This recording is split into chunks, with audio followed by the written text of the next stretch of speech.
to the Macworld podcast. I'm Roman Loyola here with Jason Cross. Good morning. And Michael Simon. Hello, sir. WWDC kicks off with a keynote on June 10th. And next week, we're going to do a full preview of WWDC. We've heard rumors and reports about what Apple may do at its event. But we were wondering, what do you, the readers of Macworld and the listeners of this podcast, what do you think? So we went to social media and asked for your thoughts on WWDC, and we're going to talk about your hot takes on this week's show. All the comments mentioned in the show can be seen in the show notes for this podcast on Macworld.com. And one last thing before we get started, as usual, I do the usual apology ahead of time for completely butchering the names and commenter handles. I really am. So let's get this show started. Let's kick off on the wrong foot, shall we? How about that? How about Sure. that for a segue? AI is supposed to be at the forefront of the WWDC keynote and throughout WWDC in general. We're supposed to see a lot of AI-based features, but perhaps we should temper our expectations. Kenneth Swift posted, if iOS 18 AI is half as good as ChatGPT 4.0, is that how you say it? 4.0? It's not 4.0. It's O for Omega. Yeah. Well, we will all be happy, but something tells me we're going to be disappointed. I think Kenneth's point is that there's a lot of hype, AI hype being built for WWDC.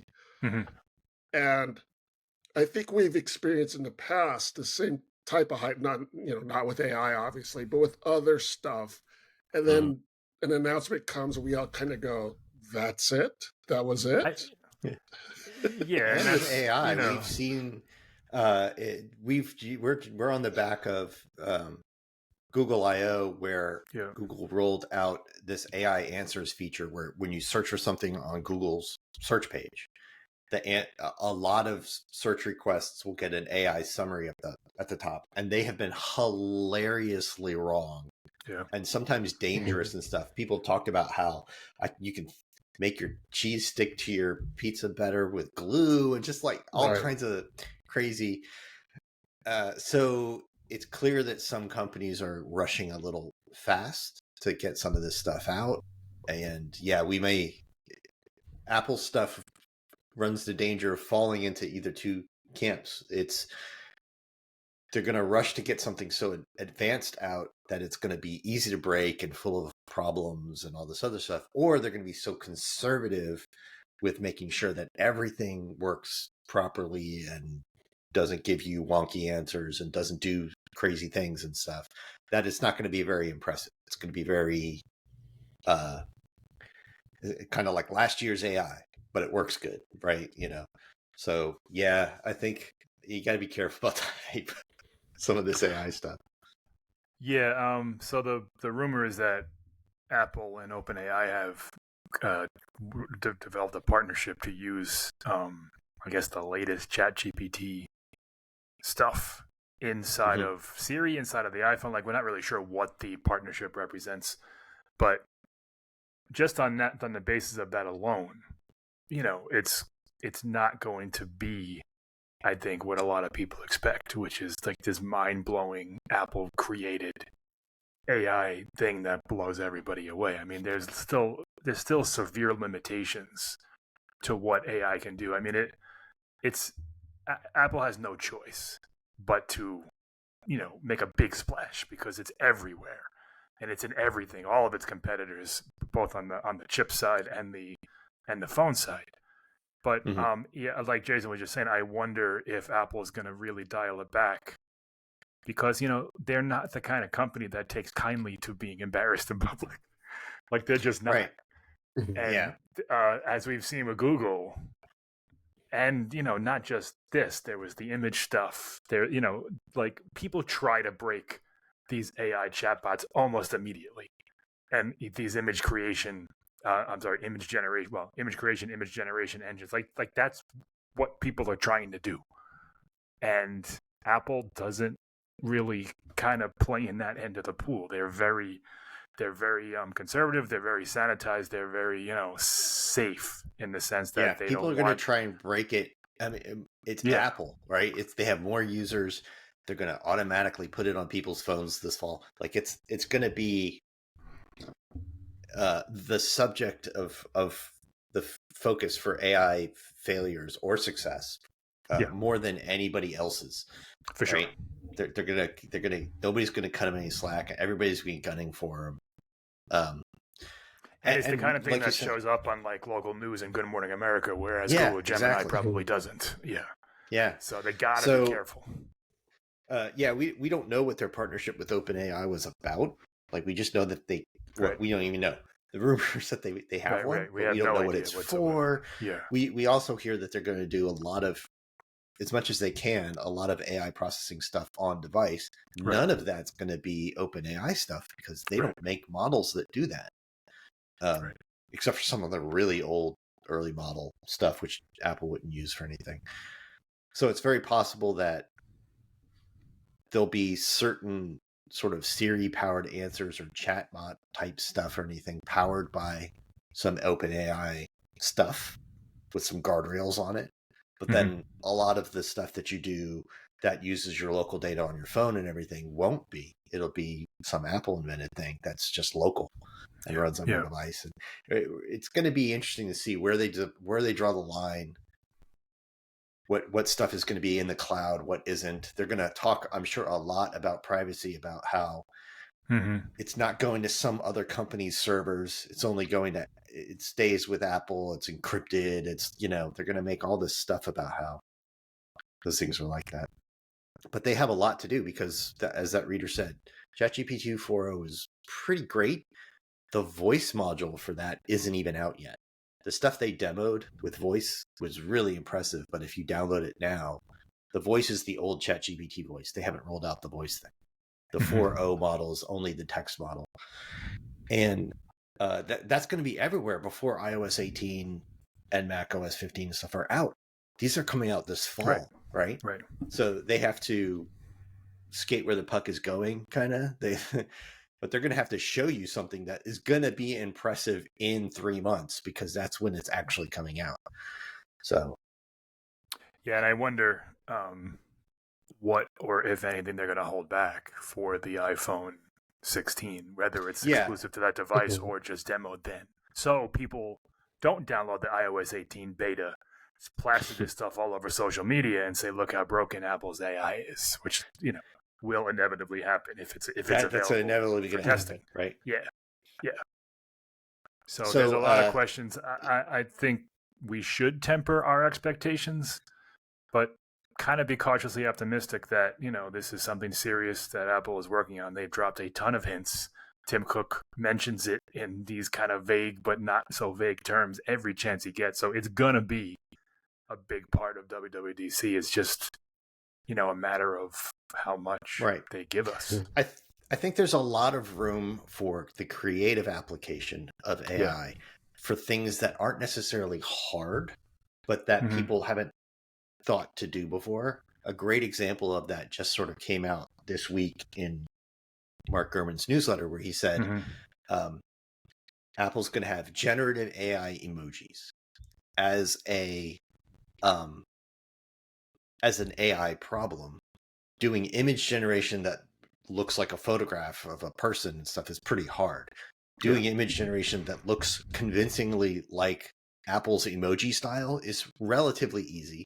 And it's a relatively small image. Super tiny scale, It's tiny scale. It's very simple. It's a very distinct, defined style and stuff like that. So if as you're typing stuff, it uses generative AI to create a new emoji that doesn't exist. It's not in the Unicode standard. It's not in the emojis list that we all share. It just sends it as an image. That's pretty neat. And that's not like one of those, oh my gosh, what a hard AI problem to solve. I mean, it's tricky, but it's not like, oh, I'm blown away by the sophistication of this technology. It's just like a clever application.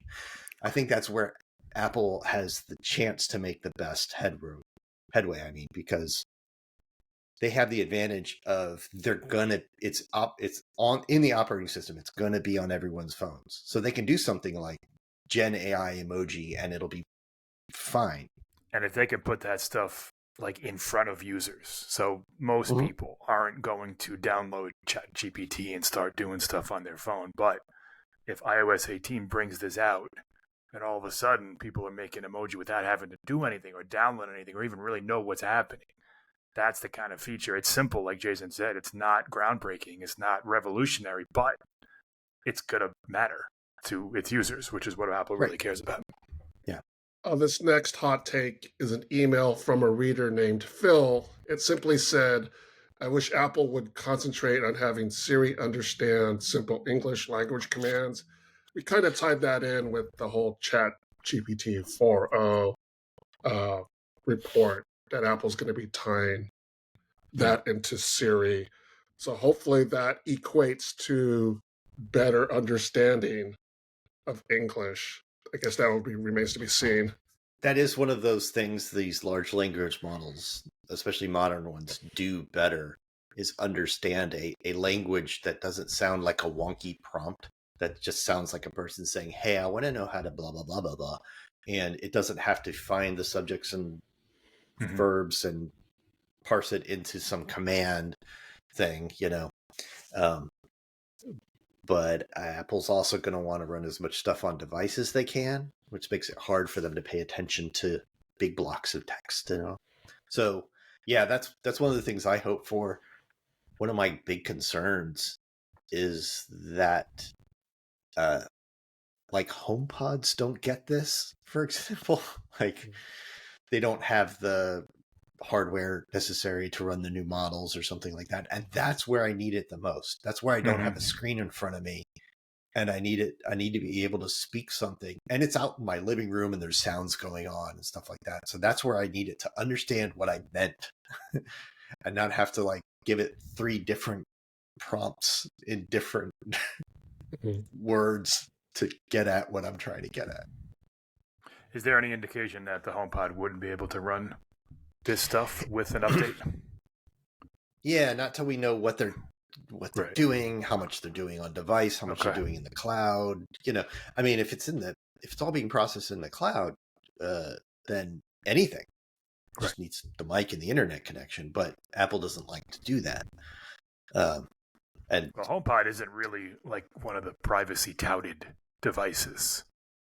Like it's kind of separate from there's no stored personal information on your HomePod. It's really just a connection to deliver music primarily, and other things. The messages stuff. It keeps that personal, and it works with the iPhone, and it won't work if your iPhone's not around. Like yeah. So it could kind of circumvent that stuff. It would be a bad move if every HomePod Apple sold, which, admittedly probably aren't that many, but enough, didn't get this stuff. Like they need, it needs to be on there. Especially if Siri's better, and it can answer questions without saying, "Here's something I found on the internet." Like an actual conversation, actual answers, actual responses to questions. Yep, and sounds more human, and sounds more human. Interrupt it and all this other kind of stuff. So yeah, I hope so. Helen Wood posted, I can't see much happening for macOS 15 when so much is changing for iOS 18.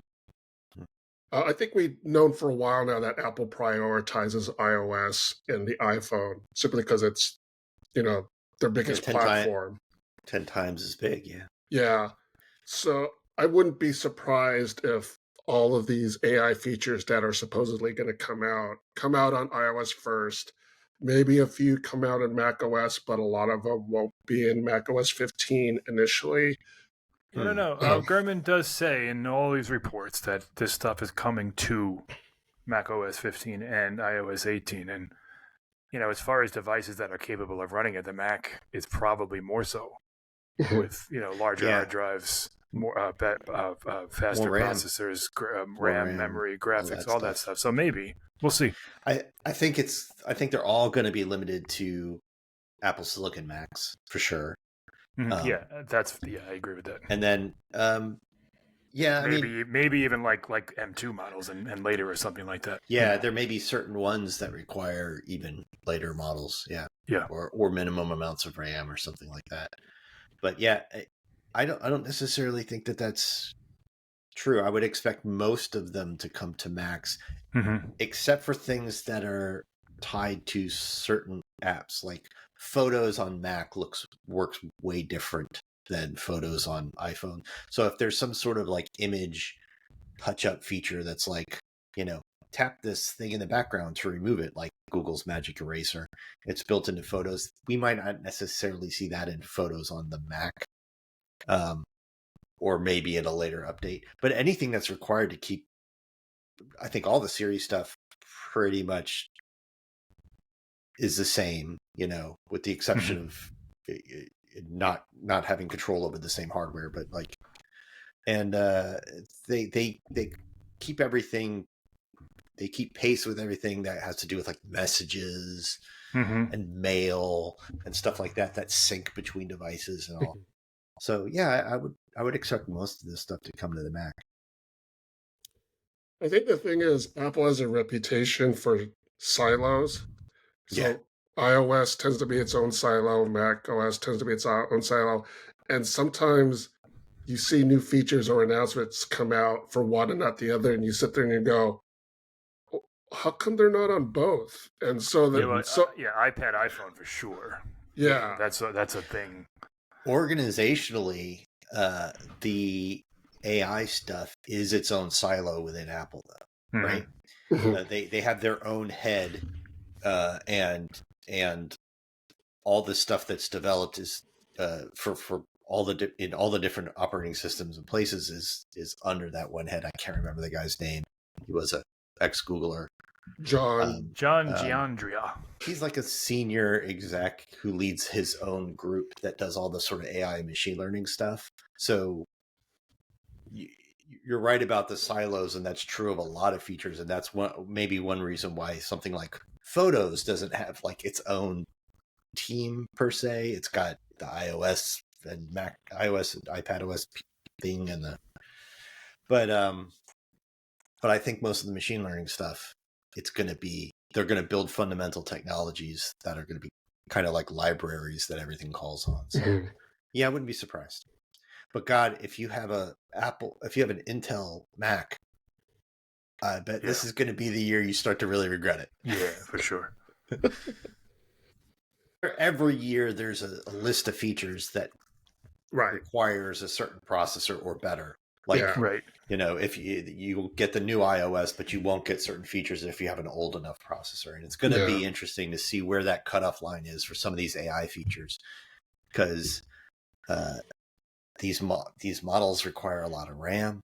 That's one thing. We just now got 8 gig iPhones. Most aren't 6 gig. So that might be a cutoff, Just that's an iOS 17 14 supports... Pro and 15, I think, are the only 6 gig and up iPhones. So 17 supports the iPhone XR, which has an A12. That seems a little too far back for this stuff. That I don't even think that had a neural engine back then, did it? Maybe it did. It did. Neural engine started with the iPhone 10. Okay, so it was a second gen neural engine. And that second gen neural engine was a big step up. Yeah. It's still weak compared to today, but it was, it went from like 600 billion operations a second to 2 trillion or something. I don't know. Daniel Wu, like Helen Wood, has macOS on his mind, and he said to bring back the old system preference layout, please. I don't think that's going to happen. Apple doesn't backtrack. Definitely not. No. But there are reports that they're going to clean it up a little bit. I am glad that they, first of all, renamed it from system preferences to system settings. We're close. For sure. Just call it settings. Settings is fine, yeah. Settings is fine. But I'm glad that they're trying to make it so, like, if you have an iPhone or something, which more people have an iPhone than a Mac, right? And if you have an iPhone and all this stuff and you get a Mac, you shouldn't open it up and be like, I don't get it. This is confusing. It should be familiar to you. Let's not overlook the fact that system preferences wasn't great. It was this weird kind of like layout that you didn't know where anything was. Old Mac users just were familiar with it, but it was terrible. Yeah. Yeah. So I think it's a good idea that they're sticking with the idea that like, okay, it's going to be organized and from a high level view, similar and familiar to people who have iOS devices. We're going to keep them the same. They just need to like fix some details and reorder some stuff. And apparently that's one of the things coming in macOS 15. I mean, honestly, it's really not that bad. You can generally figure out where stuff is, and if you can't, there's a search bar. Like it got a lot of guff early on. Yeah. Design wise, and like they fixed a lot of that stuff before it reached the general public. And yeah, there are some things where I'm like, well, why is this here and why is that there? But for the most part, it's fine. And how often do you spend in there anyway? I mean, it's not like we're going every day to system settings. There were some weird omissions, like if you have a trackpad on your Mac. The trackpad settings in the old system preferences used to show examples, like little video examples of different kinds of swipes. Like this is what a 3-finger click is, or this is and those like all went away. And the menu for selecting those things wasn't as clear. Like you weren't as clear. It wasn't as clear as like, okay, if I toggle this, is it on or is it on and hitting the toggle turns it off? Like there's some weird things like that. So they just need to clean up the verbiage and the organization of some stuff. Reorder some things. That whole section with the general, led by a general, and then appearance, accessibility, stuff like that. That should be up top. So yeah, some weirdnesses. Well, I spend an extraordinary amount of time in system settings because of writing how-tos and editing Mac 911. But Mike brings up a good point. I've now kind of decided to change the way I interact with system settings and just use the search bar. Use the search bar now. Of the time. Yeah. Use the search bar as your primary way to find the setting that you need instead of clicking on this and that and then trying to, whittle your way through different menus and stuff. You just have to use the search bar now. That's just the easiest way to do it. That is sort of an admission of failure in a way. Like Yes. it's great that the search bar works well, but if you're giving people advice that like actually looking at the menus is not going to work for you, then that's kind of a bad. Right. It's just easier for me to type so-and-so in the search bar than go here, then here, then here, then here, then here. Yeah. The next couple of hot takes is more towards programming. Tams Rudnai said, hope to see Xcode and ChatGPT integration with advanced code generation and bug hunter code enhancer features and full AI kit with advanced LLM image and sound capabilities. And then KesGem Cole posted, when will Swift be a no-code programming tool? Creating apps is still not as simple as Apple suggests, and it would be even more interesting if you can create apps for all platforms with it. But I guess I will be dreaming for some more years. Yeah, that may not come very soon, but I would be shocked if the new Xcode for the fall did not have AI code generation or AI code assistance or whatever they want to call it in there. There's already some plugins you can kind of get for that, but that's just become a part of development platforms on other platforms. Then it's going to have to be there. And like they pointed out, all this really cool AI stuff Apple's going to show off. They could really have a great advantage since it ships with every phone and it's built into the operating system. If they have frameworks for developers to tie into this stuff and use it within their apps, Like, that's like a huge step up. That's a huge advantage. If I can access the latest and greatest image generation, LLM, whatever it is, in my app without having to cut a different license and build in a different API. If it's just a call to some framework that's already within iOS, that's a huge deal. Yeah, and it is a developer show. I'm like Jason. I would be very surprised if that wasn't one of the big kind of tentpoles of the AI demonstration. That Xcode's going to have this, and it's going to help you write code, find bugs, all that stuff. That AI, we see it out there. I'm not a coder, but I see enough developers talking about how ChatGPT and those types of things can help with that stuff.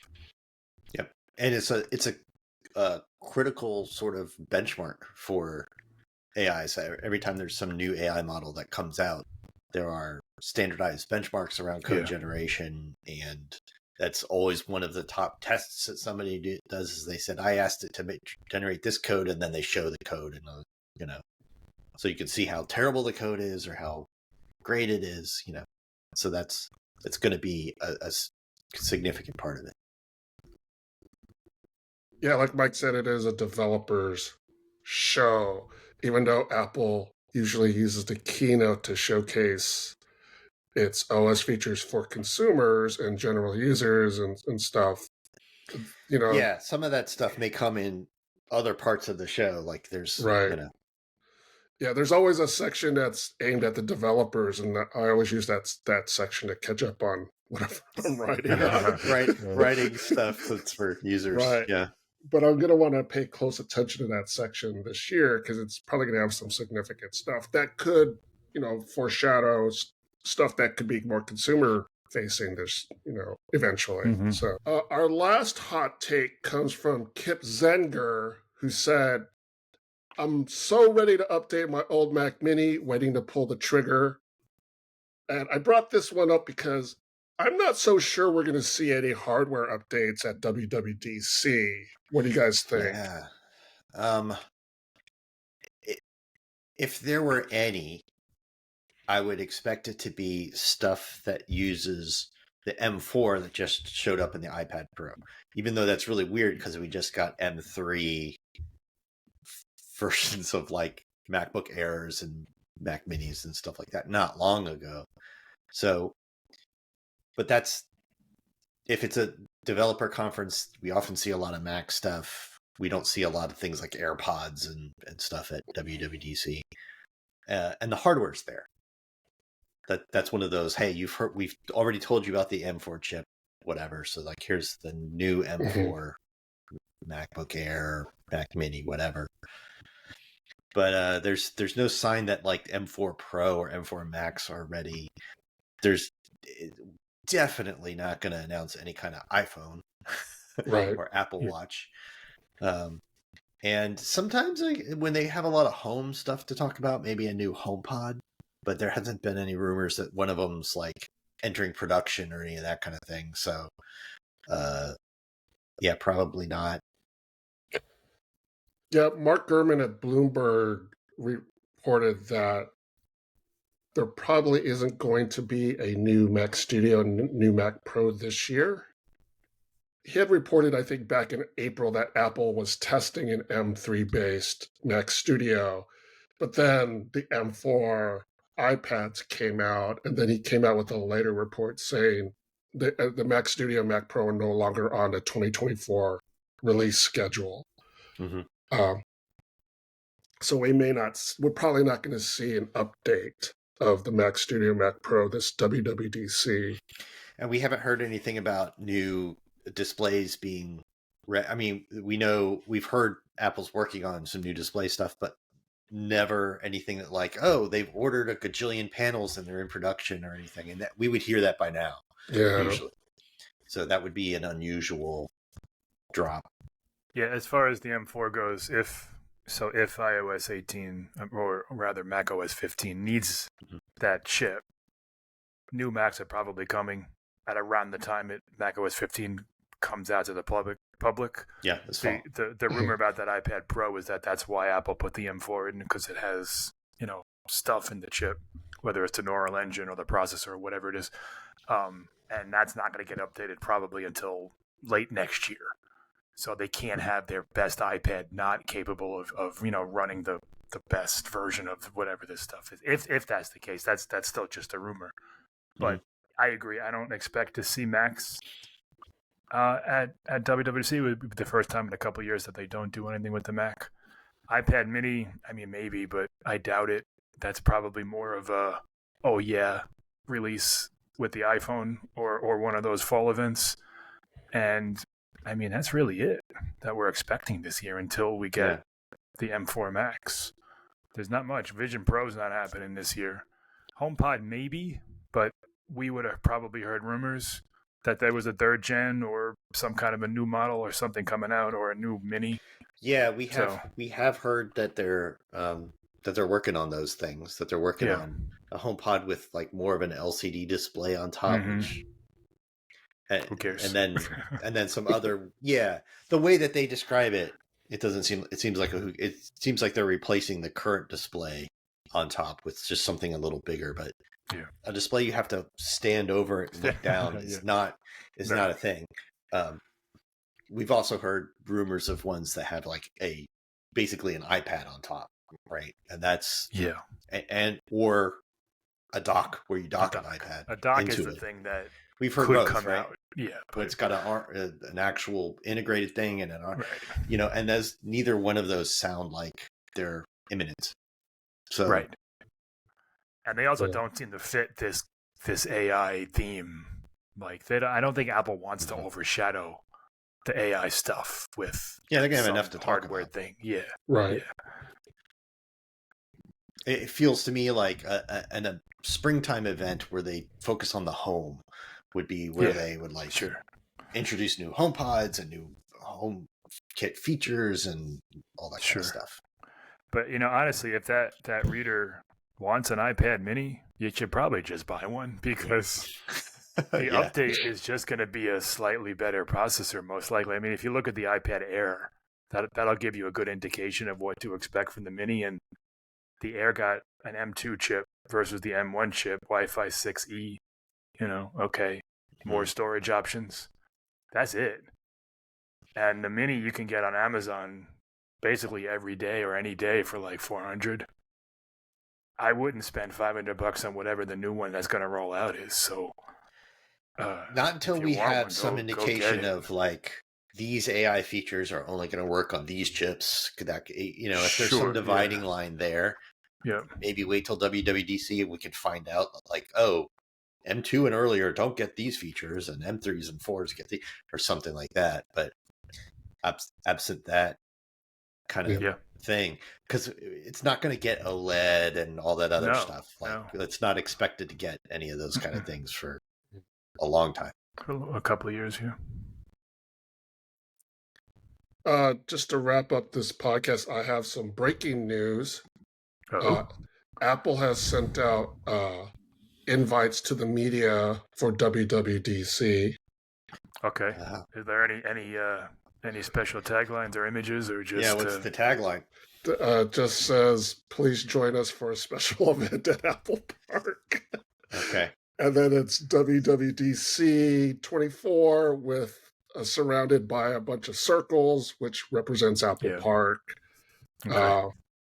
And whoever's at fault for giving us the WW part of that logo, because it's two W's where they overlap. Yes. So it looks like three capital V's. Are you going to triple V DC, Roman? It's so terrible. It is atypical of Apple. That's bad design. Right. It doesn't look good. There's no dividing lines or anything, so it just looks like VVVDC, and I cannot unsee it.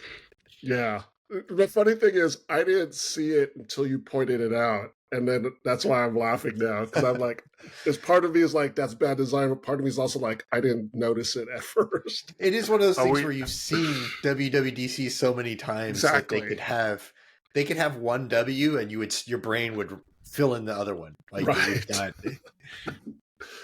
Are we including Wonder Woman in this criticism? Because I think that's the same. I think it's the same look. Right. Those are stacked on top of each other, aren't they? Are they? Maybe, You would know, Mike. I think so, right. Yes, I think this you're is right. like they're next to each other, but they share one half of the W, so it's VVV. I'm waiting for the day when they just call it Dub Dub. Yeah, I literally feel like out. they use that occasionally. But like the logo being DUB, right. Right. The logo being DUB, right. That's what I'm waiting for. So they use it. Is it colloquially? Colloquial, yeah. I don't like it. I don't like it either. It's too. It sounds like an Ewok swear word. I don't want to. I'm not down. Yeah. I don't. Whenever I hear it, I kind of cringe. To this day, I'm fairly proud to say cringy. I've never said it out loud. It's a lot of syllables to say WWDC. I It get is. it, but Dub is get not it. the shortening that I'm. Yeah. It is a little cringy. Well, on that note, that does it for this episode of the Macworld Podcast, episode 886. Thanks to Jason Cross. Thank you. Thanks to Michael Simon. Thank you, sir. And thanks to you, the audience. Thank you for tuning in, and thank you for your comments. You can subscribe to the Macworld Podcast in the podcast app on Spotify or through any other podcast app. Do you have any comments or questions? Send us an email at podcast@macworld.com. Or contact us through X, that's @Macworld, or on Threads, that's @Macworld_HQ, or on the Macworld Facebook page. Join us in the next episode of the Macworld Podcast as we talk about the latest in the world of Apple. See you next time.